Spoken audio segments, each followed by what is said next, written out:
Bonjour à tous. Alors hier, je suis tombé sur cet audiobook en anglais qui est un extrait du livre Outwitting the Devil, The Secret to Freedom and Success de Napoleon Hill. Donc ici, il s'agit simplement de la retranscription de cette étrange interview, entre guillemets, donc avec le diable que l'écrivain aurait eu au pied des marches du Lincoln Memorial. Alors est-ce qu'il s'agissait d'une connexion psychique avec une longueur d'onde, d'une énergie diabolique, ou est-ce que Napoleon Hill a écrit cela de façon métaphorique pour nous faire comprendre la nature de l'énergie diabolique qui est toujours présente dans le monde? Notre génération doit savoir que la bête de l'événement est là. Et elle arrive. Personne ne sait. Quoi qu'il en soit, l'ouvrage date de 1938. Et je vous demande de bien garder cette date en mémoire tout au long du livre, parce qu'il y a de nombreuses choses qui sont arrivées après 1938, et certains des concepts qui sont dans l'interview ont été plus que vérifiés, bien évidemment. C'était 1 an avant la Deuxième Guerre mondiale, etc., etc. Donc l'interview est sous forme de questions et de réponses, bien évidemment. Donc les questions, ce sont Napoleon Hill qui les pose, et les réponses, ce sont les diables qui les donnent. Ici commence l'entretien avec le diable. Question. J'ai percé le code secret qui me permet de saisir vos pensées. Je suis venu vous poser quelques questions très claires. Je vous prierai de me donner uniquement des réponses directes et franches. Êtes-vous prêt pour cet entretien, monsieur le diable? Réponse. Je suis prêt, mais adressez-vous à moi avec plus de respect. Durant cet entretien, je vous prierai de m'appeler Votre Majesté. Question. Et de quel droit demandez-vous un respect si royal? Réponse. Vous devriez savoir que 98% de votre population est sous mon contrôle. Ne pensez-vous donc pas que cela me donne le droit d'être traité comme un sujet de sang royal? Question. Avez-vous des preuves de ce que vous avancez? Réponse. Oui, d'innombrables. En quoi consistent-elles? Elles sont de toutes sortes, mais si vous voulez obtenir des réponses, adressez-vous à moi en tant que Votre Majesté. Vous en comprendrez certaines, et d'autres non. Afin que vous saisissiez mon point de vue, je vais me décrire et corriger les notions erronées que les gens ont de moi et de mon lieu de résidence. Très bonne idée, Votre Majesté. Commencez par me dire où vous vivez. Ensuite, décrivez votre apparence physique. Mon apparence physique? Mais pourquoi donc, mon cher monsieur Terrien? Je n'ai pas de corps physique. Je serais bien handicapé par un tel encombrement, semblable à celui dans lequel vous autres créatures terrestres évoluez. Je suis l'énergie négative et je vis dans l'esprit des gens qui me craignent. J'occupe également la moitié de chaque atome de matière et de chaque unité d'énergie mentale ou physique. Peut-être comprendrez-vous mieux ma nature si je vous dis que je suis la portion négative de l'atome. Oh, je vois ce que vous vous préparez à déclarer. Vous posez les fondations pour dire que si vous n'étiez pas là, il n'y aurait ni monde, ni étoile, ni électron, ni atome, ni être humain, rien. Est-ce juste? Exact, absolument exact. Dans ce cas, si vous n'occupez que la moitié de toute énergie et matière, qui occupe l'autre moitié? Elle est occupée par mon opposition. Opposition? Que voulez-vous dire? Mon opposition est ce que vous autres créatures terrestres appelez Dieu. Vous partagez donc l'univers avec Dieu? Est-ce là votre déclaration? Ce n'est pas ma déclaration, mais la simple réalité. Avant la fin de cet entretien, vous comprendrez pourquoi ma déclaration est vraie. Vous comprendrez également pourquoi cela se doit d'être vrai. Sinon, un monde tel que le vôtre ne pourrait exister, pas plus que les créatures terrestres comme vous. Je ne suis pas une bête avec une langue fourchue et une queue pointue. Mais vous contrôlez les esprits de 98 personnes sur 100, vous l'avez dit vous-même. Qui a causé la misère de ce monde contrôlé à 98% par le diable, si ce n'est vous? Je n'ai pas dit que je n'avais pas causé toute la misère du monde. D'un autre côté, je m'en vante. C'est mon boulot de représenter le côté négatif de toute chose. Et les pensées des créatures terrestres comme vous ne font pas exception à cette règle. Par quel autre moyen pourrais-je contrôler les gens? Mon opposition contrôle les pensées positives. Je contrôle les pensées négatives. Comment obtenez-vous le contrôle sur les esprits des gens? Oh, c'est simple. Il me suffit de m'introduire et d'occuper l'espace inutilisé du cerveau humain. Je sème des graines de pensée négatives dans les esprits, et ainsi je peux occuper et contrôler la place. Vous devez avoir beaucoup de tours et d'outils grâce auxquels vous obtenez et gardez le contrôle sur l'esprit humain. Il est certain que pour m'en assurer, j'emploie en effet des astuces et certains artifices. Mes outils sont aussi très intelligents. Continuez et décrivez vos ruses, Votre Majesté. Un de mes outils les plus ingénieux pour contrôler les esprits est la peur. Je plante les graines de la peur dans les esprits, et quand ces graines germent et croissent, je prends possession de l'espace qu'elles occupent. Les 6 peurs les plus efficaces sont la peur de la pauvreté, de la critique, de la maladie, de la perte de l'amour, de la vieillesse et la peur de la mort. Laquelle de ces 6 peurs vous sert le plus souvent, Votre Majesté? La première et la dernière, la pauvreté et la mort. À un moment ou à un autre, je resserre mon emprise sur tout un chacun grâce à l'une de ces deux peurs. Je sème si habilement ces craintes dans les esprits que les gens finissent par croire qu'ils en sont eux-mêmes les créateurs. J'arrive à mes fins en leur faisant croire que je me tiens juste à la porte d'entrée de la prochaine vie, attendant de les réclamer après la mort pour une punition éternelle. Je ne peux punir personne, bien sûr, sauf par le biais de toute forme de peur dans l'esprit de chacun, mais la peur d'une chose qui n'existe pas est aussi utile pour moi que la crainte de toute autre chose bien réelle. Toute forme de peur accroît mon territoire dans l'esprit humain. Votre Majesté, pourriez-vous expliquer comment, à l'origine, vous avez pris le contrôle sur les esprits? L'histoire est trop longue pour être contée en quelques mots. Elle a commencé il y a des millions d'années, quand le premier homme commença à penser. Jusque-là, je contrôlais l'humanité entière. C'est alors que mes ennemis découvrirent le pouvoir de la pensée positive, placée dans l'esprit des hommes, et ainsi débuta ma bataille pour garder le pouvoir. Jusqu'ici, j'ai plutôt eu de bons résultats, perdant à peine 2% des gens face à mon opposition. Je juge par votre réponse que les hommes qui pensent sont vos ennemis. Est-ce juste? Ce n'est pas juste, mais c'est correct. Parlez-moi un peu plus du monde dans lequel vous vivez. Je vis où bon me semble.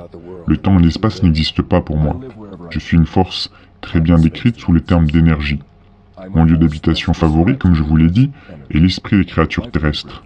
Je contrôle une partie du cerveau de chaque être humain. La quantité d'espace que j'occupe dans l'esprit de chaque individu est proportionnelle à la pauvreté et à la consistance de sa réflexion. Comme je vous l'ai dit, je ne peux pas entièrement contrôler un être qui pense. Vous parlez de votre opposition. Que voulez-vous dire au juste par ce terme? Mon adversaire contrôle toutes les forces positives du monde, telles que l'amour, la foi, l'espoir et l'optimisme. Mon adversaire domine également les facteurs positifs de toute loi naturelle qui régit l'univers, les forces qui maintiennent en équilibre la Terre, les planètes et toutes les étoiles dans leur trajectoire. Mais ces forces sont insignifiantes en comparaison avec celles qui opèrent dans l'esprit humain sous mon contrôle. Vous voyez, je n'ai que faire de contrôler les étoiles et les planètes. Je préfère contrôler les esprits humains. Où avez-vous acquis votre pouvoir? En cela, je veux dire, comment faites-vous pour le renforcer? Je l'amplifie en m'appropriant le pouvoir sur l'esprit des créatures terrestres, au moment où elles passent la porte de la mort. Les 90% de ceux qui retournent à bord de mon avion en provenance de la navette Terre sont pris en charge par mes soins et la puissance de leur esprit vient renforcer mon être. Je récupère tous ceux qui passent le pas avec toutes sortes de peurs. Vous voyez, je suis constamment au travail, préparant les esprits des gens avant la mort afin de pouvoir en prendre possession quand ils reviennent à bord de mon vaisseau. Me direz-vous comment vous vous y prenez pour préparer les esprits humains afin de pouvoir les contrôler? J'ai d'innombrables moyens de m'y prendre, tandis qu'ils sont encore à bord du vaisseau Terre. Mon arme la plus puissante est la pauvreté. Je décourage délibérément les gens d'accumuler des richesses matérielles, car la pauvreté décourage les hommes de penser et fait d'eux des proies faciles pour moi. Mon deuxième meilleur allié est la maladie. Un corps souffrant n'est pas enclin à la réflexion. Ensuite, j'ai un nombre infini de travailleurs sur Terre qui m'aident sans relâche à prendre le contrôle des esprits humains. Ces agents sont prêts à répondre à tous mes appels. Ils représentent chaque race, chaque croyance et chaque religion. Qui sont vos pires ennemis sur Terre, Votre Majesté? Tous ceux qui inspirent les gens à penser et à agir selon leur propre initiative sont mes ennemis. Des hommes tels que Socrate, Confucius, Voltaire, Emerson, Thomas Paine et Abraham Lincoln. Et vous ne me faites d'ailleurs aucune grâce de votre présence. Est-il vrai que vous utilisez les hommes qui possèdent de grandes richesses? Comme je vous l'ai déjà dit, la pauvreté est toujours mon amie, car elle décourage la pensée autonome et encourage la croissance de la peur dans les esprits des hommes. Certains hommes prospèrent, servent ma cause, tandis que d'autres m'affligent de sévères dommages, en fonction de la façon dont leurs richesses sont employées. La grande fortune des Rockefeller, par exemple, est une de mes pires ennemis. Ceci est intéressant, Votre Majesté.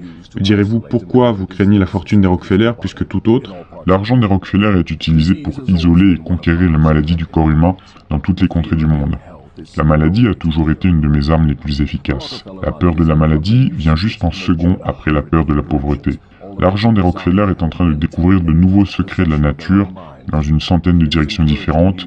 Chacune d'entre elles est conçue pour aider les hommes à prendre possession de leur propre esprit. C'est tout autant de nouvelles méthodes d'alimentation, de nouveaux moyens de se vêtir et d'autres modes d'habitation. Cette puissance anéantit les taudis des grandes villes, les lieux où siègent mes alliés favoris. Elle finance des campagnes pour un meilleur gouvernement et aide à éradiquer la malhonnêteté dans la politique. Elle permet de fixer de plus hauts standards dans la pratique des affaires et encourage les hommes d'affaires à diriger leurs affaires selon la règle d'or, et cela ne sert pas du tout ma cause. Qu'en est-il de ces garçons et de ces filles dont on dit qu'ils glissent vers leur propre descente aux enfers? Les contrôlez-vous aussi? Eh bien, la seule réponse que je puisse vous donner est un oui et non. J'ai corrompu l'esprit des jeunes en leur enseignant à boire et à fumer. Ils m'ont déconcerté avec leur tendance à penser par eux-mêmes. Vous dites que vous avez corrompu l'esprit des jeunes gens avec l'alcool et les cigarettes. Je peux comprendre comment l'alcool pourrait détruire la faculté de pensée indépendante, mais je ne vois pas comment la cigarette vient soutenir votre cause. Vous ne le savez peut-être pas, mais les cigarettes brisent le pouvoir de la persistance. Elles détruisent l'endurance et la capacité à se concentrer, étouffent et sapent les facultés d'imagination et aident de différentes façons à empêcher les gens d'utiliser leur esprit plus efficacement. Saviez-vous que j'ai des millions de personnes, jeunes et vieux, des deux sexes, qui fument 2 paquets par jour? Cela signifie que j'ai des millions de gens qui détruisent progressivement leur pouvoir de résistance. Un jour, je pourrais alors ajouter à leur habitude de fumer d'autres habitudes de pensée destructives, jusqu'à ce que j'ai entièrement pris le contrôle de leur esprit. Les habitudes s'invitent toujours en duo, en trio et en quatuor. Toute habitude qui affaiblit la volonté de quelqu'un invite un troupeau de ses semblables à l'adopter pour mieux prendre possession de son esprit. L'habitude générée par la cigarette ne fait pas qu'affaiblir le pouvoir de résistance et celui de la persistance, elle incite à un autre relâchement, celui de la qualité des relations humaines avec les autres. Je n'avais jamais pensé que les cigarettes étaient un instrument de destruction, Votre Majesté, et votre explication jette une lumière différente sur le sujet. Combien de nouveaux partisans de cette habitude prétendez-vous détenir? Je suis fier de mon résultat. Des millions en sont maintenant victimes et ce chiffre ne cesse d'augmenter chaque jour. Bientôt, la majorité du monde se livrera à cette manie. Dans des milliers de familles, j'ai maintenant des partisans qui assurent la relève pour inclure tous les membres du foyer. De très jeunes filles et garçons commencent à prendre cette habitude. Ils apprennent à fumer en observant leurs parents et leurs grands frères et sœurs. Laquelle de ces deux habitudes considérez-vous comme le meilleur outil pour prendre le contrôle de l'esprit humain, les cigarettes ou l'alcool? Sans hésitation, je dirais les cigarettes. Une fois que j'ai obtenu qu'une jeune personne rejoigne mon club des 2 paquets par jour, je n'ai aucun mal à l'inciter à prendre l'habitude de l'alcool, de l'abus du sexe et de toute autre habitude similaire qui détruit l'indépendance de pensée et d'action. Votre Majesté, quand j'ai commencé cet entretien, je me suis complètement trompé sur votre cas.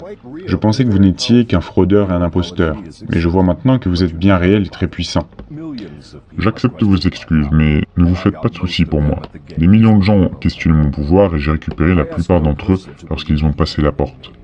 Je ne demande à personne de croire en moi. Je préfère que les gens me craignent. Je ne suis pas un mendiant. Je prends ce que je veux par l'intelligence et la force. Priez les gens de croire est l'affaire de mon opposition, pas la mienne. Votre Majesté est priée de pardonner mon impolitesse, mais je ne serai plus capable de me regarder en face si je ne vous dis pas, ici et maintenant, que vous êtes le démon le plus condamnable qui ait jamais mené autant de personnes innocentes à leur perte. La conception que je me faisais de vous a toujours été fausse. Je pensais que vous étiez suffisamment clément pour laisser les gens tranquilles de leur vivant et que vous vous contentiez de torturer leur âme après la mort. Maintenant, j'apprends de votre confession, insolente, que vous anéantissez leur droit à la liberté de penser et que vous les poussez à vivre un enfer si bas sur terre. Qu'avez-vous à dire à cela?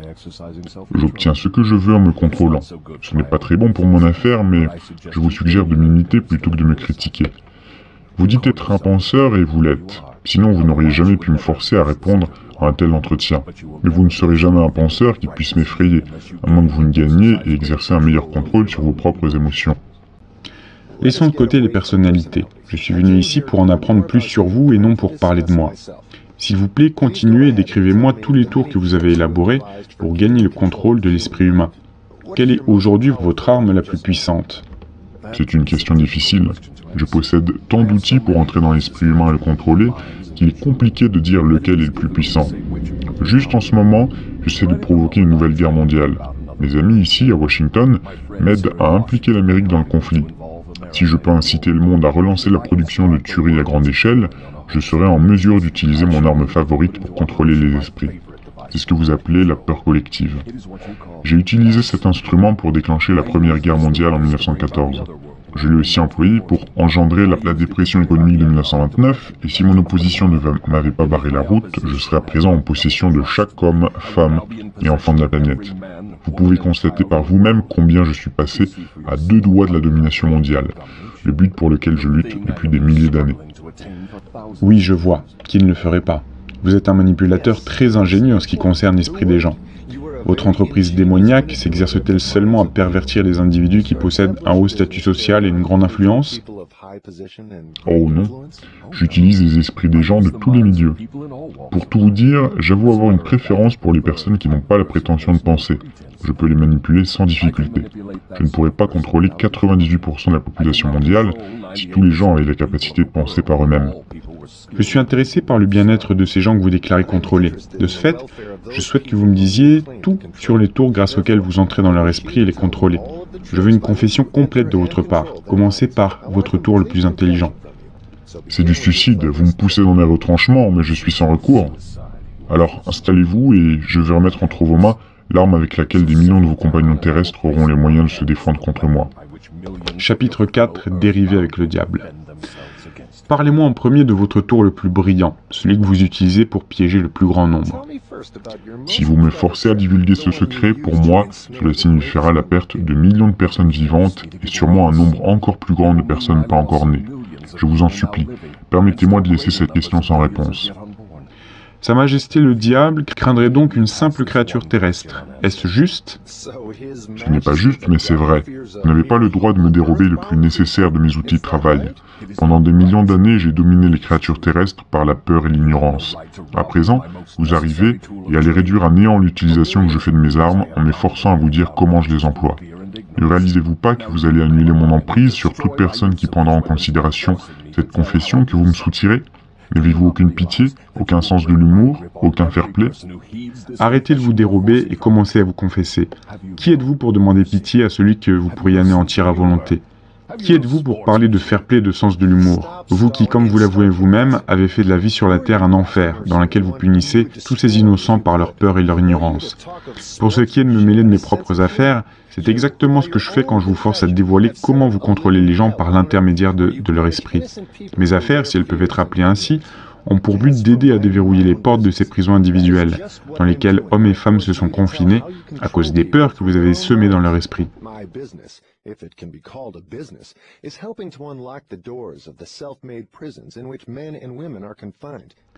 Mon arme la plus puissante sur les êtres humains est composée de 2 principes secrets par lesquels j'obtiens le contrôle de leurs esprits. Je parlerai en premier du principe de l'habitude, grâce auquel j'entre silencieusement dans l'esprit des gens. En mettant en œuvre ce principe, j'établis l'habitude de... J'aurais souhaité, pour éviter d'utiliser ce mot, l'habitude de dériver. Quand une personne commence à partir à la dérive sur n'importe quel sujet, elle se dirige tout droit vers les portes de ce que vous autres créatures terrestres appelez l'enfer. Décrivez tous les moyens par lesquels vous entraînez les gens à dériver. Définissez ce mot et dites-nous exactement ce que vous entendez par lui.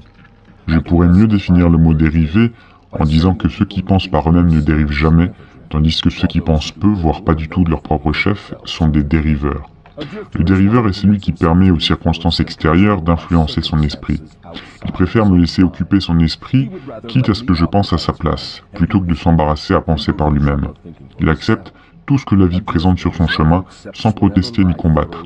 Il ne sait pas ce qu'il veut de la vie et passe son temps à récolter le fruit de son indécision.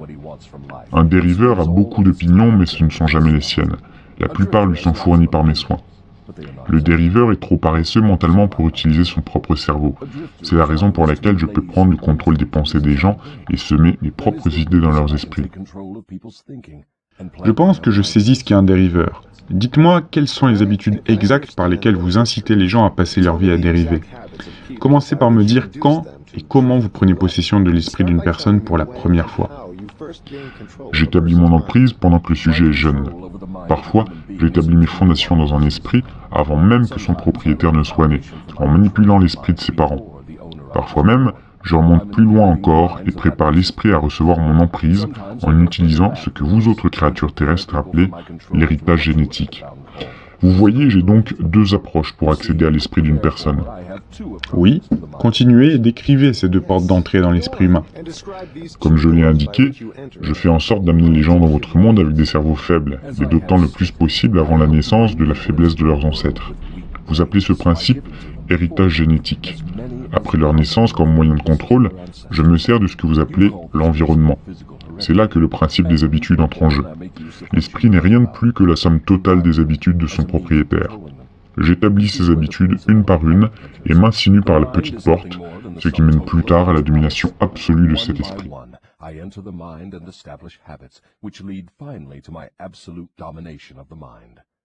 Expliquez-moi les habitudes les plus communes que vous utilisez.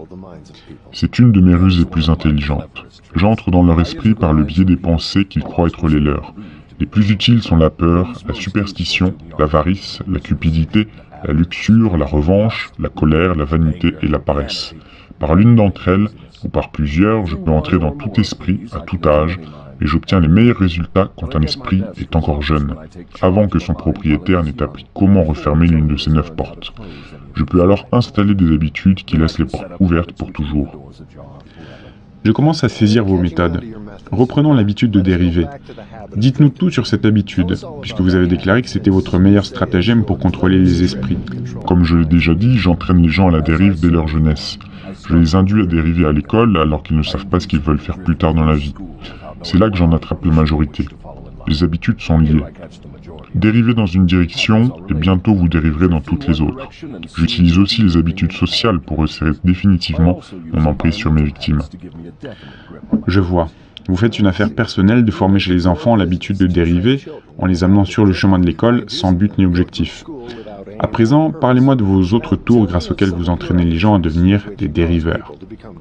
Eh bien, je mets en œuvre ma deuxième meilleure ruse avec l'aide des parents, des enseignants et des instructeurs religieux. Je vous avertis, ne me forcez pas à mentionner cette ruse, ne la révélez pas. Si vous le faites, vous serez haï par tous mes collaborateurs qui l'utilisent. Si vous publiez cette confession sous la forme d'un livre, votre ouvrage sera interdit dans les écoles publiques. Les leaders religieux le mettront sur leur liste noire. Les parents le cacheront à leurs enfants. Les journaux n'oseront même pas en publier une critique. Des millions de gens vous détesteront pour avoir écrit un tel ouvrage. En fait, personne ne vous aimera, vous et votre livre, mis à part les gens qui pensent, et vous savez comme moi combien cette espèce est rare. Le conseil que je peux vous donner est de me permettre de faire un pas sur la description de mon deuxième meilleur stratagème. Pour mon propre bien, vous souhaiteriez donc que je dissimule la description de votre deuxième meilleur atout. Personne n'aimera mon livre à part ceux qui pensent, hein? Très bien. Continuez et répondez. Vous le regretterez, monsieur Terrien. Mais au bout du compte, ce sera vous le dindon de la farce. Par votre erreur, vous détournerez l'attention de moi sur vous. Les collaborateurs, qui se comptent par millions, oublieront tout à mon sujet et vous haïront d'avoir dévoilé mes méthodes. My co-workers, of whom there are millions, will forget about me and hate you for uncovering my methods. Ne vous en faites pas pour moi. Parlez-moi de ce deuxième meilleur atout grâce auquel vous entraînez les gens à dériver vers l'enfer à vos côtés. Mon deuxième meilleur atout est loin d'être secondaire. Il est fondamental. Fondamental parce que sans lui, je ne pourrais jamais prendre le contrôle sur les esprits des jeunes. Les parents, les professeurs, les éducateurs religieux et beaucoup d'autres adultes servent ma cause sans le savoir, en m'aidant à détruire chez les enfants la faculté de penser par eux-mêmes.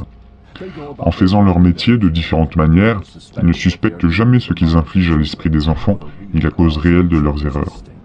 Je peux difficilement vous croire, Votre Majesté. J'ai toujours cru que les meilleurs amis des enfants étaient ceux qui leur étaient les plus proches, leurs parents, leur école, leurs professeurs et leurs éducateurs religieux. Vers qui pourrait-il donc se tourner pour obtenir des conseils fiables, si ce n'est vers ceux qui assument leurs responsabilités? C'est là que mon intelligence entre en jeu. Voici l'explication exacte qui justifie comment je contrôle 98% de la population. Je prends possession des gens durant leur jeunesse, avant même qu'ils ne passent aux commandes de leur propre esprit, en utilisant ceux qui s'occupent d'eux. J'ai particulièrement besoin de l'aide de ceux qui enseignent leur instruction religieuse aux enfants. C'est là que je détruis leur faculté de pensée autonome et initie chez eux les premières habitudes qui les mènent à dériver, en déconcertant leurs esprits avec des idées indémontrables qui concernent un monde sur lequel ils ne savent rien. C'est aussi à ce moment-là que je sème dans leur esprit la plus grande de toutes les peurs, la peur de l'enfer. Je comprends combien il est facile pour vous d'effrayer les enfants en les menaçant de l'enfer, mais comment faites-vous pour qu'ils continuent à vous craindre, vous et votre enfer, une fois qu'ils ont grandi et appris à penser par eux-mêmes? Les enfants grandissent mais n'apprennent pas toujours à réfléchir de leur propre chef. Une fois que j'ai capturé l'esprit d'un enfant par la peur, j'affaiblis sa faculté à raisonner et à réfléchir par lui-même, et cette faiblesse le suivra toute sa vie. N'est-ce pas là une technique déloyale que de contaminer l'esprit d'un être humain avant qu'il en ait pleinement pris possession? Rien qui serve mes fins ne pourrait être déloyal. Je n'ai pas de limite stupide comme le bien et le mal. Pour moi, la force prime le droit. J'utilise toutes les faiblesses humaines connues pour obtenir et conserver le contrôle de l'esprit humain. Je comprends votre nature démoniaque. Maintenant, reprenons la discussion sur vos méthodes qui mènent les gens à dériver en enfer ici sur Terre. D'après votre confession, je vois que vous prenez possession des enfants alors que leur mental est jeune, malléable. Dites-moi plus sur la manière dont vous utilisez les parents, les professeurs et les leaders religieux pour piéger les gens dans la dérive. Un de mes tours favoris est de coordonner les efforts des parents et des éducateurs religieux afin qu'ils travaillent de concert pour m'aider à étouffer le pouvoir de leurs enfants à penser par eux-mêmes. J'utilise beaucoup d'éducateurs religieux pour miner le courage et le pouvoir de réflexion autonome des enfants en leur apprenant à me craindre. Mais j'utilise les parents afin qu'ils épaulent les chefs religieux dans cette grande tâche qui est la mienne. Comment font les parents pour aider les chefs religieux à détruire les facultés de réflexion indépendantes de leurs enfants? Je n'ai jamais entendu parler d'une telle monstruosité. J'accomplis ceci grâce à un tour très intelligent. Je pousse les parents à transmettre à leurs enfants leurs croyances et leurs convictions concernant la religion, la politique, le mariage et d'autres sujets importants. De cette façon, comme vous pouvez le voir, quand j'obtiens le contrôle de l'esprit d'une personne, je peux facilement perpétuer ce contrôle en faisant en sorte que cette personne m'aide à verrouiller mon emprise sur l'esprit de sa progéniture. Par quel autre moyen utilisez-vous les parents pour convertir les enfants en dériveurs? Je mène les enfants à devenir des dériveurs en suivant l'exemple de leurs parents qui, pour la plupart, se sont déjà ralliés à ma cause pour l'éternité. Dans certaines régions du monde, j'ai gagné la maîtrise de l'esprit des enfants et maté leur volonté exactement de la même manière que les hommes soumettent et brisent les animaux d'intelligence inférieure. Peu m'importe la façon utilisée pour réprimer la volonté d'un enfant dès lors qu'il vit dans la crainte. J'enterrerai dans son esprit par le biais de cette peur et limiterai alors sa faculté de penser de manière autonome. Vous ne ménagez pas vos efforts pour empêcher les gens de penser, semble-t-il. Oui, la pensée rigoureuse signifie ma mort. Je ne peux exister dans l'esprit de ceux qui pensent avec précision. Il m'importe peu que les gens pensent tant qu'ils pensent en termes de peur, de découragement, de désespoir ou toute autre pensée destructive. Quand ils commencent à penser en termes constructifs de foi, de courage, d'espoir, armés d'un but déterminé, ils deviennent immédiatement les alliés de mon opposition. Je les ai donc perdus. Je commence à comprendre comment vous prenez le contrôle de l'esprit des jeunes avec l'aide de leurs parents et de leurs éducateurs religieux, mais je ne saisis pas comment les professeurs vous aident dans cette tâche diabolique. Les enseignants m'aident à prendre le contrôle de l'esprit des jeunes, pas tant parce qu'ils leur enseignent, mais plutôt parce qu'ils ne leur enseignent pas. Le système de l'éducation nationale entier est administré de manière à servir ma cause, en enseignant presque tout aux enfants, sauf comment utiliser leur propre esprit et réfléchir par eux-mêmes. Je vis dans la peur du jour où quelques personnes courageuses renversera le système actuel de l'école et assignera le coup de grâce à ma cause en permettant aux élèves de devenir les professeurs. Il faudrait utiliser les professeurs d'aujourd'hui uniquement comme des guides, pour aider les enfants à établir eux-mêmes leur propre voie et moyens pour développer en eux leur propre esprit. Quand ce jour viendra, les professeurs ne feront désormais plus partie de mon personnel. J'avais l'impression que le but de toute scolarité était d'aider les enfants à penser. Cela est peut-être le but de la scolarité, mais le système en place, dans la plupart des écoles du monde, n'assure absolument pas cet objet. Les écoliers ne sont pas éduqués pour développer et utiliser leur propre esprit, mais pour adopter et utiliser les pensées des autres. Ce type de scolarité détruit les facultés de penser de façon autonome, à part dans de très rares cas où les élèves se fient si définitivement à leur propre volonté qu'ils refusent que les autres pensent à leur place. Penser avec précision est l'affaire de mon opposition, pas la mienne. Quelle relation, si elle existe, possède votre opposition avec les foyers, les églises et les écoles? Votre réponse à cette question devrait être intéressante. Voici l'endroit où j'utilise une de mes meilleures autres cartes. Je fais en sorte qu'il apparaisse que tout ce que font les parents, les maîtres d'école et les éducateurs religieux soit l'œuvre de mon opposition. Cela détourne l'attention de moi alors que je manipule l'esprit des jeunes. Quand les éducateurs religieux essayent d'enseigner aux enfants les vertus de mon opposition, ils le font généralement en les effrayant avec mon nom. C'est tout ce que je leur demande. Je crée l'étincelle qui enflamme la peur dans des proportions qui détruisent les facultés de l'enfant à penser avec acuité. Dans les écoles publiques, les professeurs servent ma cause en occupant tellement les enfants à se bourrer le crâne d'informations inutiles qu'ils n'ont pas l'opportunité de penser avec précision ou d'analyser correctement les données enseignées par leurs professeurs. Déclarez-vous avoir à votre cause tous ceux qui ont adopté l'habitude de dériver? Non. Le fait de dériver est seulement un de mes tours grâce auquel je prends possession de la faculté de pensée indépendante. Avant qu'un dériveur ne devienne ma propriété permanente, je dois le prendre au piège avec un autre tour. Je vous en parlerai une fois que j'aurai terminé de vous décrire mes méthodes qui convertissent les gens en dériveurs. Voulez-vous dire que vous avez une méthode qui peut faire dériver les gens si loin de l'autodétermination qu'ils n'ont plus aucune chance de s'en tirer eux-mêmes? Oui, une méthode précise et si efficace qu'elle n'échoue jamais. Dois-je comprendre que votre méthode est si puissante que votre opposition ne peut plus récupérer ceux qui se sont fait piéger par la dérive de façon permanente? C'est exactement ce que je déclare. Pensez-vous que je pourrais contrôler autant de gens si mon opposition pouvait m'en empêcher? Rien ne peut mettre un terme au contrôle que j'ai sur les gens, à part les gens eux-mêmes. Rien ne peut m'arrêter excepté la puissance de la pensée bien affûtée. Les gens qui pensent avec précision ne commettent de dérive sur aucun sujet. Ils reconnaissent le pouvoir de leur propre esprit. Par-dessus tout, ils s'emparent de ce pouvoir et ne le cèdent à aucune personne ou influence. Continuez et dites-moi plus sur les méthodes avec lesquelles vous faites dériver les gens en enfer avec vous. Je pousse les gens à dériver sur tous les sujets grâce auxquels je peux contrôler la pensée indépendante et l'action. Prenez le sujet de la santé par exemple. J'encourage les gens à trop manger et particulièrement des aliments malsains. Cela mène à l'indigestion et détruit le pouvoir de penser avec précision. Si les écoles publiques et les églises enseignaient davantage aux enfants comment manger correctement, ils m'infligeraient des dommages irréparables. Mariage. J'entraîne les hommes et les femmes à dériver dans le mariage sans aucun but ou plan conçu pour convertir leur relation en une relation harmonieuse. Voici une des méthodes les plus efficaces pour convertir les gens vers l'habitude de dériver. Je fais en sorte que les couples se querellent et se narguent l'un l'autre au sujet de l'argent. Je les encourage à se disputer sur l'éducation de leurs enfants. Je les engage dans de désagréables controverses à propos de leurs relations intimes et les mets en désaccord sur leurs amis et leurs activités sociales. Je les maintiens si occupés à trouver les fautes qu'ils peuvent se rejeter l'un l'autre qu'ils n'ont jamais le temps de faire autre chose suffisamment longtemps pour briser l'habitude de dériver. Occupation. J'enseigne aux gens à devenir des dériveurs en les entraînant à la sortie de leurs études à dériver dans le premier emploi qu'ils peuvent trouver en l'absence de tout but ou objectif précis autre que gagner leur vie. Avec ce tour, je maintiens des millions de personnes aux prises avec la peur de la pauvreté toute leur vie.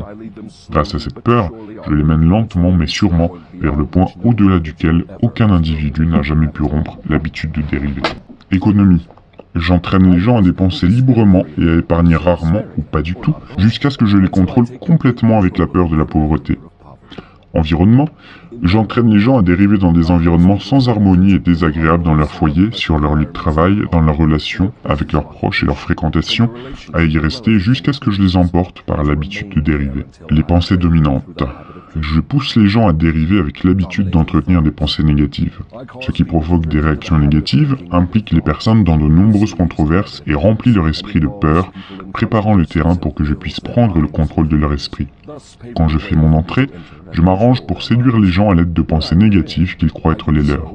Je sème les graines de pensées négatives dans leur esprit par les chairs des églises, les journaux, les films, la radio ou toute autre méthode populaire qui fait appel à l'esprit. Je fais en sorte qu'ils m'autorisent à réfléchir à leur place parce qu'ils sont trop paresseux et trop indifférents pour penser de leur propre chef. Je conclus de votre discours que la dérive et la procrastination représentent un seul et même concept. Est-ce juste? Oui, c'est correct. Chaque habitude qui entraîne quelqu'un à procrastiner, à reporter une prise de décision, mène à l'habitude de dériver. L'homme est-il la seule créature qui dérive? Oui, toutes les autres créatures répondent aux lois de la nature. Seul l'homme défie ses lois et dérive quand il le veut. Tout ce qui se trouve en dehors de l'esprit des hommes est contrôlé par mon opposition par des lois si précises que toute dérive est impossible. Je contrôle l'esprit des hommes uniquement grâce à leur habitude de dériver. Autrement dit, je contrôle l'esprit des hommes uniquement parce qu'ils négligent ou refusent de contrôler et d'utiliser leur propre esprit. Ceci nous mène à des concepts relativement profonds pour une simple être humain.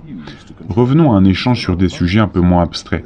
S'il vous plaît, dites-moi comment cette habitude de dériver affecte les gens dans tous les horizons de la vie quotidienne, et dites-le-moi dans des termes que toute personne moyenne peut comprendre. Je préférerais que cette interview reste parmi les étoiles. Cela ne fait aucun doute. Cela vous éviterait d'être exposé, mais revenons sur Terre, voulez-vous? Dites-moi maintenant les dommages que cette dérive peut infliger envers une nation comme la nôtre, ici, aux États-Unis. Franchement, je pourrais aussi bien vous dire que je hais les États-Unis autant que le diable peut haïr quoi que ce soit. C'est intéressant. Quelle est la cause de cette haine? Cette cause vit le jour le 4 juillet 1776, quand 56 hommes signèrent un document qui détruisit mes chances de contrôler la nation. Vous savez, ce document que vous appelez la Déclaration d'indépendance. S'il n'y avait pas eu l'influence de ce satané document, J'aurais aujourd'hui un dictateur qui mènerait ce pays. Et je mettrais fin au droit à la liberté de parole et à la liberté indépendante qui menacent ma domination sur la Terre.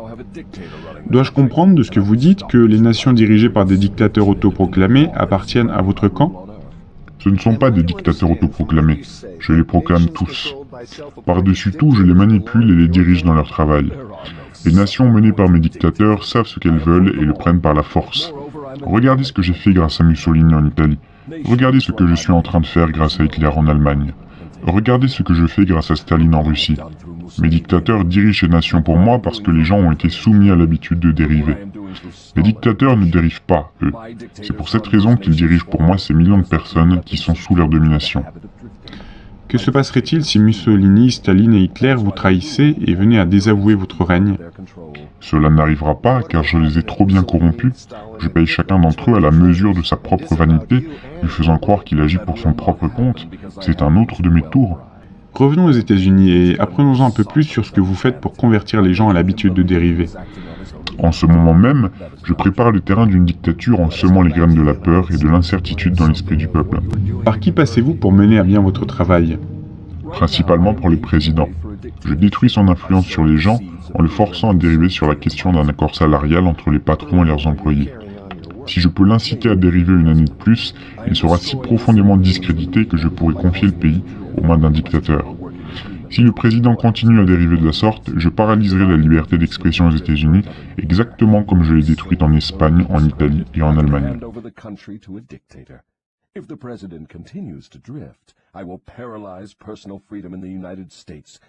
Ce que vous dites m'amène à la conclusion que la dérive est une faiblesse qui aboutit inévitablement à l'échec, que ce soit pour les individus ou pour les nations. Est-ce là votre déclaration? Dériver est la cause la plus commune de l'échec dans tous les milieux sociaux. Je peux contrôler à ma guise tout un chacun dès lors que je peux l'inciter à prendre l'habitude de dériver sur quelque sujet que ce soit. La raison en est double. Premièrement, le dériveur peut être réduit à une poignée de glaise entre mes mains, prête à être modelée à la forme de mon choix parce que la dérive détruit le pouvoir de l'initiative individuelle. Deuxièmement, le dériveur ne peut pas accéder à l'aide de mon opposition, parce qu'il n'est pas le moins du monde attiré par quelque chose de si mou et inutile. Est-ce la raison pour laquelle peu de personnes sont riches alors que la majorité est pauvre? C'est précisément pour cette raison. La pauvreté, comme la maladie physique, est une maladie contagieuse. Vous la trouverez toujours parmi les dériveurs, et jamais chez ceux qui savent ce qu'ils veulent et qui sont déterminés à l'obtenir. Cela peut avoir une certaine signification pour vous quand j'attire votre attention sur le fait que les non-dériveurs, qui sont hors de mon contrôle et ceux qui possèdent la plupart des richesses du monde, se trouvent être les mêmes personnes. J'ai toujours compris que l'argent était la racine de tous les maux, que les pauvres et les bons héritaient du paradis, alors que les riches finiraient entre vos mains. Qu'avez-vous à dire de cette déclaration? Les hommes qui savent comment obtenir les biens matériels de la vie, généralement, savent aussi comment se délivrer des mains du diable. L'habileté à acquérir des biens matériels est contagieuse. Les dériveurs n'acquièrent rien à part ce dont personne ne veut. Si un nombre plus important de gens avaient des buts précis et de plus intenses désirs pour acquérir autant les richesses matérielles que spirituelles, j'aurais beaucoup moins de victimes à mon actif. Je suppose en vous écoutant que vous ne devez pas vous associer avec les grands leaders de l'industrie. Ils ne comptent sûrement pas parmi vos amis. Mes amis? Je vais vous dire quel genre d'amis ils sont pour moi. Ils ont tissé dans tout le pays un réseau de routes solides reliant ainsi les villes et les pays. Ils ont converti le minerai en acier, avec lequel ils ont construit les squelettes de ces immenses glaciales. Ils ont maîtrisé l'énergie électrique et l'ont transformée de 1000 façons, toutes conçues pour donner à l'homme plus de temps pour penser. Ils ont fourni, grâce à l'automobile, un moyen de transport aux citoyens les plus modestes, donnant ainsi à chacun la liberté de voyager. Ils ont apporté dans chaque foyer les nouvelles des 4 coins du monde à l'aide de la radio. Ils ont érigé des bibliothèques dans chaque ville, village et hameau, et les ont remplis de livres qui donnent à tous ces lecteurs une description complète des connaissances les plus utiles que l'humanité a rassemblées à partir de ses expériences. Ils ont donné à l'humble citoyen le droit d'exprimer sa propre opinion sur tout sujet, à tout moment, partout, sans aucune peur d'être réprimé, et ils ont fait en sorte que chaque citoyen puisse aider à créer ses propres lois, lever ses propres taxes et gérer son propre pays grâce au vote. Voilà entre autres quelques-unes des choses que les leaders industriels ont faites pour donner à chaque citoyen le privilège de devenir un non-dériveur. Pensez-vous réellement que ces hommes ont soutenu ma cause ? Qui sont les non-dériveurs d'aujourd'hui sur qui vous n'avez aucune prise? Je ne contrôle aucun non-dériveur, présent ou passé. Je contrôle les faibles, pas ceux qui pensent par eux-mêmes. Continuez et décrivez un dériveur typique. Décrivez-le point par point afin que je puisse en reconnaître un quand je le verrai. La première chose que vous remarquerez chez un dériveur est son absence totale de but dans la vie. Il brillera par son manque de confiance en lui. Il n'accomplira jamais rien qui requiert pensée et effort. Il dépense tout ce qu'il gagne, voire plus s'il peut obtenir un crédit. Il sera malade ou souffrant pour des raisons réelles ou imaginaires et maudira le ciel s'il souffre de la moindre douleur. Il aura peu ou pas d'imagination. Il manquera d'enthousiasme et d'initiative pour commencer toute chose qu'il n'est pas obligé d'entreprendre. Il exprimera pleinement ses faiblesses en choisissant, si possible, le chemin qui lui opposera le moins de résistance. Il sera grincheux et aura des difficultés à contrôler ses émotions. Sa personnalité sera dénuée de magnétisme et il n'attirera personne. Il aura des opinions sur tout, mais des connaissances précises sur rien. Il sera touche à tout, mais bon à rien. Il négligera de coopérer avec ceux qui l'entourent, même ceux dont il dépend, que ce soit pour sa nourriture ou pour son toit. Il fera la même erreur encore et encore, sans jamais apprendre et profiter de ses échecs. Il sera étroit d'esprit et intolérant sur tous les sujets, prêt à crucifier ceux qui ne sont pas d'accord avec lui. Il attendra tout des autres, mais donnera peu ou rien en retour. Il pourra commencer beaucoup de choses, mais n'en terminera aucune. Il sera lourd dans ses condamnations du gouvernement, mais il ne vous dira jamais comment il peut être amélioré. Il ne prendra jamais de décision sur quoi que ce soit tant qu'il pourra l'éviter, et s'il est forcé d'en prendre une, il retournera sa veste à la première opportunité. Il mangera beaucoup trop et fera peu d'exercice. Il prendra volontiers un verre d'alcool si celui-ci est payé par quelqu'un d'autre. Il empruntera de l'argent pour aller parier, espérant rembourser son emprunt par ses gains. Il critiquera ceux qui réussissent dans la vocation qu'ils ont choisie. En bref, le dériveur travaillera plus durement pour s'éviter de penser que beaucoup d'autres gagnent bien leur vie. Il préférera mentir plutôt que d'admettre son ignorance sur quelque sujet que ce soit. S'il travaille pour les autres, il les flattera pour mieux les dénigrer dans leur dos.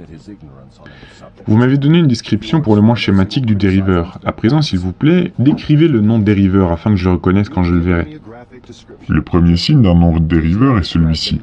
Il est toujours engagé sur une chose bien définie en utilisant un plan réglé avec précision. Il a un but majeur dans la vie sur lequel il travaille sans cesse et des objectifs mineurs qui mènent tous à son but principal. Le ton de sa voix, la rapidité de son pas, l'étincelle dans ses yeux, la vitesse dans ses prises de décision le démarquent clairement comme une personne qui sait exactement ce qu'elle veut et qui est déterminée à l'obtenir, peu importe le temps que cela prendra ou le prix à payer. Si vous lui posez des questions, il vous donnera des réponses directes et ne s'abaissera jamais à tenter d'y échapper ou à recourir à quelques subterfuges. Il accorde de nombreuses faveurs aux autres et m'en accepte modérément ou pas du tout. Il se trouvera en première ligne que ce soit dans un jeu ou sur le champ de bataille d'une guerre. S'il ne connaît pas les réponses, il le dira franchement. Il a une bonne mémoire et n'offre jamais d'alibi pour ses lacunes. Il ne blâme jamais les autres pour leurs erreurs, qu'ils les méritent ou pas. Il est souvent connu comme un fonceur, mais dans les temps modernes, on l'appelle le bienfaiteur. Vous le trouverez en ville en train de diriger la plus grosse entreprise, vivre dans la meilleure rue, conduire la plus belle voiture, faisant rayonner sa présence partout où il se trouve. Il est source d'inspiration pour tous ceux qui entrent en contact avec son esprit.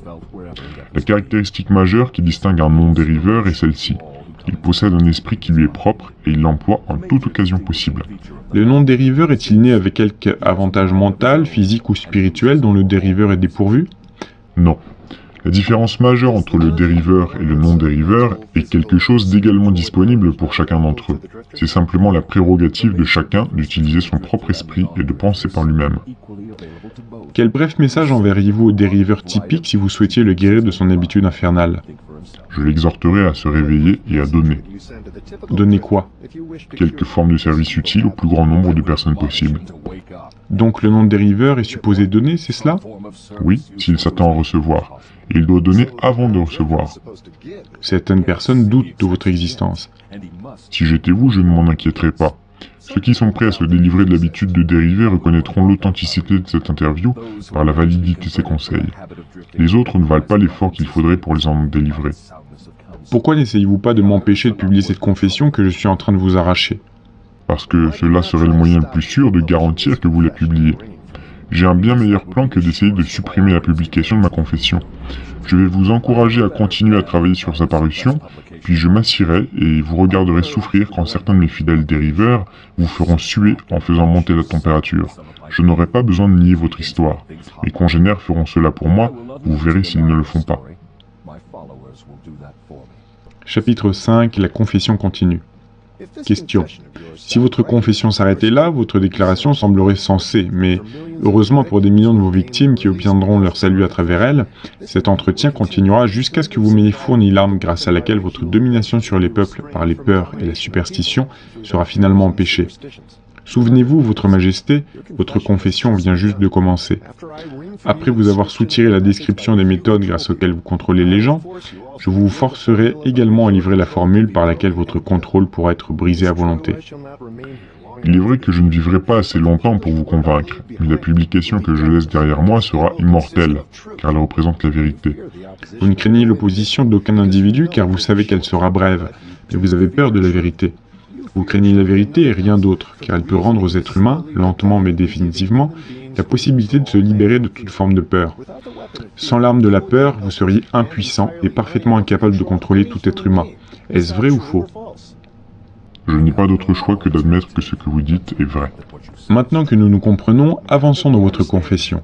Mais avant de poursuivre, je me permets de prendre le temps de me vanter un peu, maintenant que vous vous êtes rendu. Je me limiterai à une question dont la réponse me donnera toute la satisfaction que je désire. Est-il vrai que vous ne contrôlez que les esprits de ceux qui ont permis à l'habitude de dériver, de se fixer sur eux ? Oui, c'est exact. J'ai déjà admis cette vérité plus d'une douzaine de fois différentes. Pourquoi me tourmentez-vous en répétant la question ? La répétition est puissante. Je vous force à répéter les points importants de votre confession d'autant de manières possibles afin que vos victimes puissent tester cet entretien et déterminer sa crédibilité à travers l'expérience qu'ils ont de vous. Il s'agit d'un de mes petits trucs. Approuvez-vous ma méthode ? Ne seriez-vous pas en train de me tendre un piège dans le simple but de vous vanter encore ? C'est moi qui pose les questions et c'est vous qui répondez. Allez, avouez-moi pourquoi vous êtes impuissant à m'empêcher de vous forcer à cette confession. Je la veux complète pour aider à réconforter toutes vos victimes que j'entends bien libérer de votre contrôle dès qu'ils la liront. Je suis impuissant à vous influencer ou vous contrôler parce que vous avez découvert le passage secret qui mène à mon royaume. Vous savez que je n'existe que dans l'esprit des gens qui sont saturés de peur. Vous savez que je ne contrôle que ceux qui dérivent et négligent d'utiliser leur propre esprit. Vous savez que mon affaire se trouve ici sur Terre et non dans le monde qui vient après la mort. Et vous savez que ceux qui dérivent alimentent eux-mêmes le feu que j'utilise dans mon enfer. Vous savez que je suis une entité ou une forme d'énergie qui exprime le côté négatif de la matière et de l'énergie, non une personne à la langue fourchue et la queue pointue. Vous êtes devenu mon maître parce que vous avez maîtrisé toutes vos peurs. Enfin, vous savez que vous pouvez libérer toutes mes victimes terriennes avec qui vous entrerez en contact et que cette connaissance précise est le coup par lequel vous me causerez le plus grand tort. Je ne peux vous contrôler parce que vous avez découvert votre propre esprit, vous l'avez pris en main.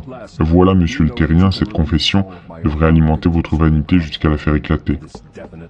Cette dernière fléchette était superflue. La connaissance que j'utilise pour vous maîtriser ne saurait se laisser contaminer par un vulgaire excès de vanité. La vérité est la seule et unique chose au monde qui résiste à la raillerie. Allons, continuons votre confession. Qu'y a-t-il de mal dans le principe de la flatterie ? L'utilisez-vous ou non ? Si je l'utilise, vous plaisantez. La flatterie est une de mes armes les plus utiles. Avec cet instrument mortel, j'assassine les petits et les grands. Votre aveu m'intéresse. Dites-moi comment vous utilisez la flatterie. Je l'utilise de tant de manières qu'il m'est difficile de savoir par où commencer. Avant de répondre en détail, je vous préviens que poser la question et publier mes réponses vous attirera un déluge de moqueries. J'assume. Poursuivez. Eh bien, je dois admettre que vous avez mis le doigt sur le plus gros secret qui révèle comment je convertis les gens à l'habitude de dériver. Quel aveu saisissant. Poursuivez et tenez-vous-en strictement au thème de la flatterie. Plus de remarques détournées ni de facéties pour le moment. Dites-moi tout sur la manière dont vous utilisez la flatterie pour prendre le contrôle des gens. La flatterie est un appât d'une valeur incomparable pour tous ceux qui souhaitent prendre le contrôle des autres. Elle possède une grande puissance d'attraction parce qu'elle opère à travers deux des faiblesses les plus répandues chez l'humain, la vanité et l'égotisme. Il y a une certaine quantité de vanité et d'égotisme chez tout le monde. Chez certains, ces qualités sont si prononcées qu'elles peuvent littéralement servir de corde pour les attacher. La meilleure de ces cordes est la flatterie. La flatterie est le principal appât avec lequel les hommes séduisent les femmes. Parfois, en fait, fréquemment, les femmes utilisent ce même appât pour prendre le contrôle des hommes, principalement ceux qu'elles ne peuvent maîtriser par leur charme. J'enseigne aussi bien aux hommes qu'aux femmes comment en faire usage. La flatterie est le principal appât avec lequel mes agents se frayent un chemin pour gagner la confiance des gens et leur soutirer les informations nécessaires pour continuer la guerre. Dès lors où quelqu'un s'arrête pour alimenter sa vanité avec de la flatterie, j'approche et je commence à modeler un nouveau dériveur. Il est difficile de flatter celui qui ne dérive pas. Je pousse les gens à utiliser la flatterie dans chaque relation humaine où cela s'avère possible, car ceux qu'elle influence deviennent des victimes faciles de l'habitude de dériver. Pouvez-vous contrôler quiconque est sensible à la flatterie? Très facilement. Comme je vous l'ai déjà dit, la flatterie est d'une importance majeure pour attirer les gens vers l'habitude de dériver. À quel âge les gens sont-ils le plus sensibles à la flatterie? L'âge n'a rien à voir. Les gens y réagissent d'une manière ou d'une autre, dès le moment où ils deviennent conscients de leur propre existence, et ce, jusqu'à leur mort. Par quel moyen une femme sera-t-elle facilement flattée? Sa vanité.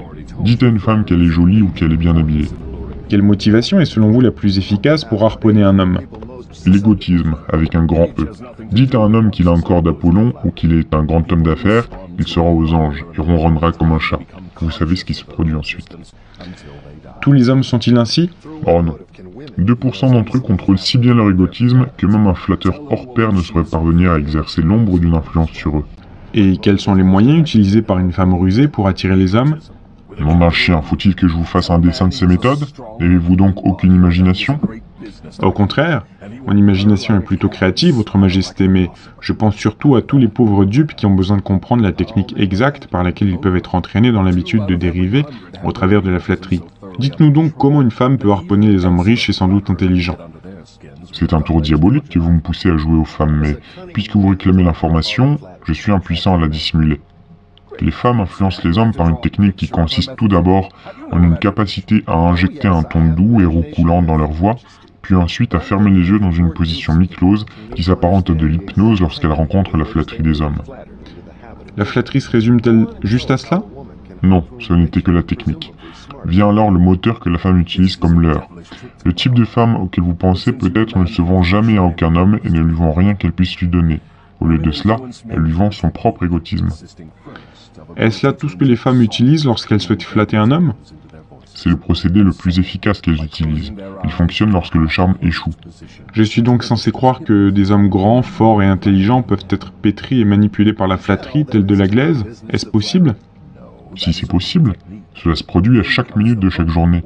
De plus, à l'exception de ceux qui ne dérivent pas, plus ils sont forts, plus ils cèdent facilement à la dérive lorsque l'expert en flatterie fond sur eux. Parlez-moi de quelque autre tour que vous utilisez pour pousser les gens à passer leur vie à dériver. Un de mes dispositifs les plus efficaces est l'échec. La majorité des gens commencent à dériver dès qu'ils rencontrent une opposition et moins de 1 sur 10 000 persistent après 2 ou 3 échecs. Donc, c'est vous qui induisez les gens vers l'échec dès que vous le pouvez. Est-ce exact? Vous avez tout compris. L'échec brise le moral, détruit la confiance en soi, tempère l'enthousiasme, émousse l'imagination et rend la motivation moins précise. Sans ces qualités, nul ne peut réussir de manière durable dans une entreprise quelconque. Le monde a produit des milliers d'inventeurs avec des capacités supérieures à feu Thomas Edison, mais ces hommes sont demeurés de parfaits inconnus, alors que le nom d'Edison passera à la postérité parce qu'il a su convertir l'échec en tremplin vers la réussite, tandis que d'autres l'utilisaient comme alibi pour n'avoir obtenu aucun résultat. La capacité à surmonter l'échec sans se décourager a-t-elle été l'un des plus grands atouts d'Henry Ford? Oui, et cette même qualité est l'atout principal de tout homme qui réussit de manière remarquable, quelle que soit son entreprise.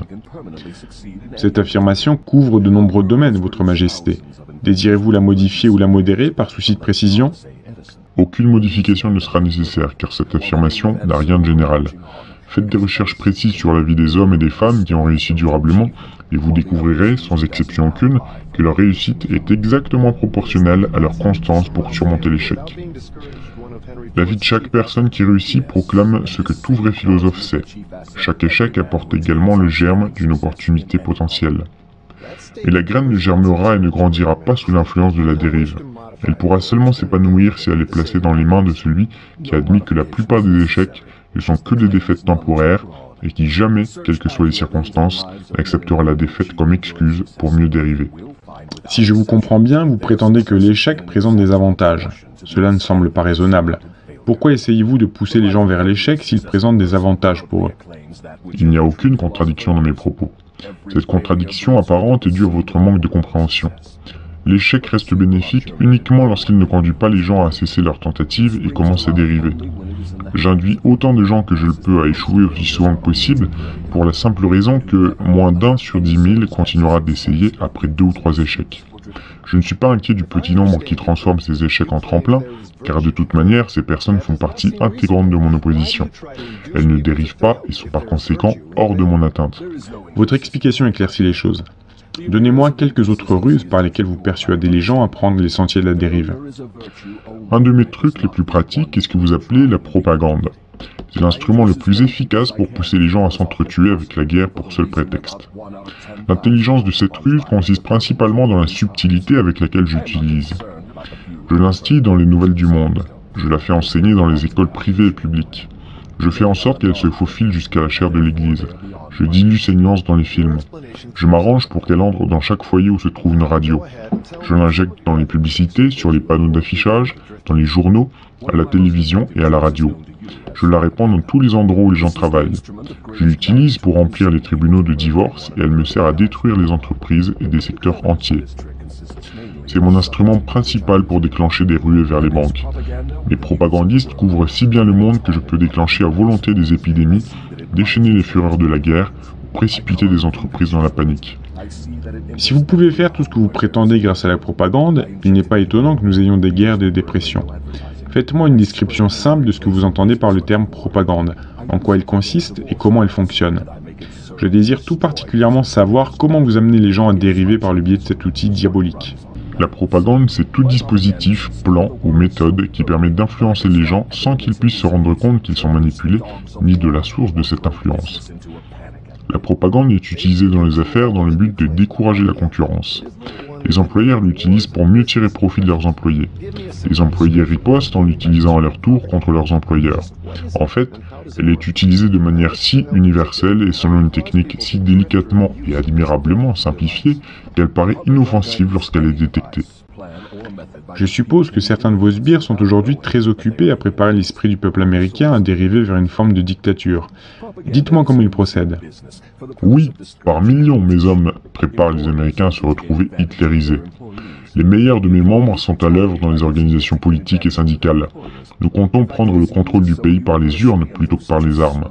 Les Américains sont si sensibles qu'ils ne supporteraient jamais le choc de voir leur gouvernement renversé à l'aide de mitraillettes et de tanks. Par conséquent, nos petits propagandistes leur servent un régime qu'ils peuvent avaler, en faisant naître des conflits entre employeurs et employés, et en montant le gouvernement contre les entreprises et l'industrie. Quand la propagande aura fait son travail jusqu'au bout, un de mes agents s'installera en tant que dictateur, et les 9 vieux hommes de votre Cour suprême, avec leur stupide notion de constitution, partiront à la retraite. Tout le monde recevra un travail ou sera nourri grâce aux finances de l'État. Quand les ventres des hommes sont pleins, ils partent de plein gré à la dérive avec celui qui les remplit. Celui qui a faim échappe à tout contrôle. Je me suis souvent demandé qui avait inventé cette ruse intelligente que vous appelez propagande. D'après ce que vous me dites de sa source et de sa nature, je comprends pourquoi elle est si mortelle. Seul quelqu'un d'aussi intelligent que votre majesté peut avoir inventé un tel mécanisme qui permet d'engourdir la raison, détrôner la volonté et entraîner les hommes à la dérive. Pourquoi n'utilisez-vous pas votre puissante propagande pour prendre le contrôle de vos victimes, plutôt que de les soumettre par la peur et les annihiler par la guerre? Qui est donc la peur du diable sinon de la propagande? Vous n'avez pas bien observé ma technique, sinon vous auriez vu que je suis le plus grand propagandiste du monde.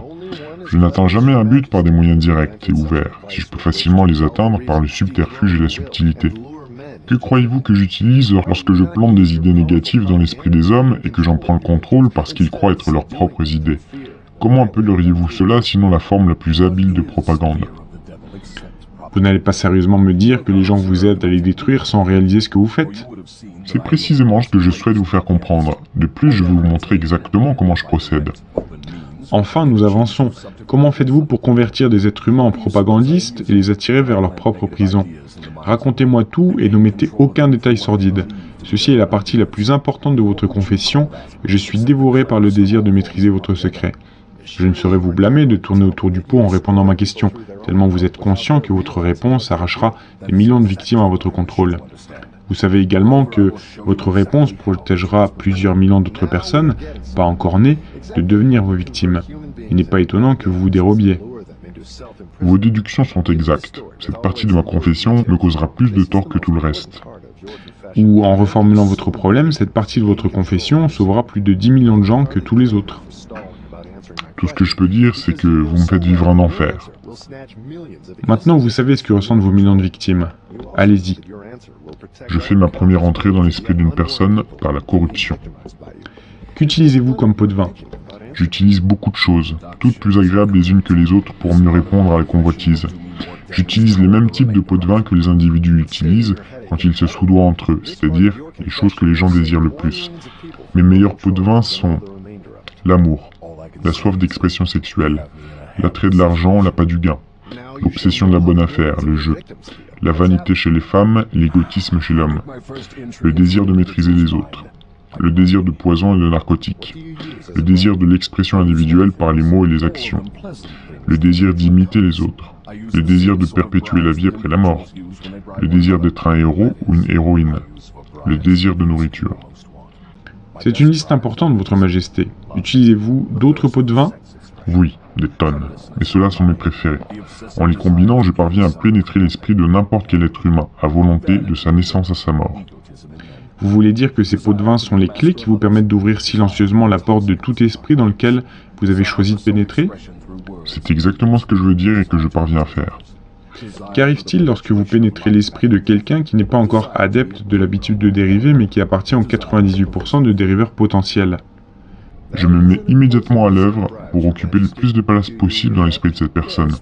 Si la plus grosse faiblesse de quelqu'un est le désir d'argent, je commence par lui agiter quelques piécettes sous le nez au sens figuré. J'intensifie son envie et le pousse à courir après l'argent. Puis, lorsqu'il s'en approche, je l'éloigne de lui. C'est un de mes vieux tours. Au bout d'un certain nombre de fois, le pauvre diable cède et abandonne. Alors, je contrôle un peu plus de place dans son esprit et j'y insère la peur de la pauvreté. C'est l'un des meilleurs bailleurs de l'esprit. Oui, j'admets que votre méthode est très habile. Et qu'arrive-t-il si la victime vous berne et met la main sur une grande quantité d'argent? Lui remplissez-vous quand même l'esprit avec la peur de la pauvreté? Non. Je prends le contrôle de l'espace en le remplissant de quelque chose d'autre qui fera aussi bien mon affaire. Si ma victime convertit son désir d'argent en de grosses sommes, je la suralimente. Par exemple, je la pousse à s'empiffrer d'aliments gras. Cela ralentit sa capacité à réfléchir, met son cœur en péril et le place sur le chemin de la dérive. Puis je la harcèle avec un empoisonnement intestinal causé par l'excès de nourriture qu'elle ingurgite. Cela ralentit également sa réflexion et la rend désagréable. Et si la victime n'est pas gourmande, quelle autre folie la poussez-vous à commettre pour qu'elle commence à dériver? Si la victime est un homme, je le piège grâce à son appétit sexuel. Une quête de sexe trop importante mène les hommes à dériver vers l'échec plus que toutes les autres causes combinées. Donc la nourriture et le sexe sont deux appâts infaillibles. Est-ce exact? Oui. Grâce à ces deux appâts, je peux prendre le contrôle de la majorité de mes victimes, sans oublier le désir d'argent, bien sûr. À en croire votre histoire, je commence à me dire que la richesse est plus dangereuse que la pauvreté. En fait, cela dépend de qui possède la richesse et de comment elle a été acquise. En quoi la manière dont l'argent est acquis peut-elle être un avantage ou un inconvénient? En tout. Si vous ne me croyez pas, regardez ceux qui gagnent des fortunes rapidement, sans avoir eu le temps d'acquérir la sagesse qui va avec, et observez comment ils utilisent l'argent. Pourquoi, à votre avis, les enfants des hommes riches obtiennent-ils rarement des réussites égales à celles de leurs parents? Je vais vous le dire. C'est parce qu'ils ont été privés de l'autodiscipline qui vient avec l'obligation de travailler. Regardez donc toutes ces stars du cinéma ou ces athlètes qui se retrouvent soudainement à la fois idolâtrés tels des héros et en possession de sommes d'argent conséquentes. Observez à quelle vitesse j'interviens et dans la plupart des cas, prends leur contrôle, souvent par le sexe, le jeu, la nourriture et l'alcool. Grâce à ces appâts, je capture et je contrôle la plus grande et la meilleure partie des gens aussitôt qu'ils ont de grosses sommes d'argent entre les mains. Qu'en est-il de ceux qui acquièrent de l'argent lentement en rendant un service utile? Sont-ils tout aussi faciles à piéger? Oh, je les attrape quand même, mais en général, je dois changer l'appât. Certains désirent une chose, certains en désirent une autre. Lorsque cela sert mes intérêts au mieux, je fais en sorte qu'ils obtiennent ce qu'ils désirent le plus, mais je m'y arrange pour y agendre une pincée de ce dont ils ne veulent pas. Cette pincée est précisément ce qui va les faire dériver. Voyez-vous comment je fonctionne? C'est vraiment très astucieux. Vous attirez les gens par l'intermédiaire de leur désir naturel, mais vous glissez votre poison mortel dans l'objet de leur désir dès que possible. Vous commencez à comprendre. Voyez-vous, je joue, pour ainsi dire, sur les deux tableaux. Voilà, c'est la fin de cette première partie de la lecture de Plus malin que le diable. Je vous dis à cet après-midi ou demain au maximum.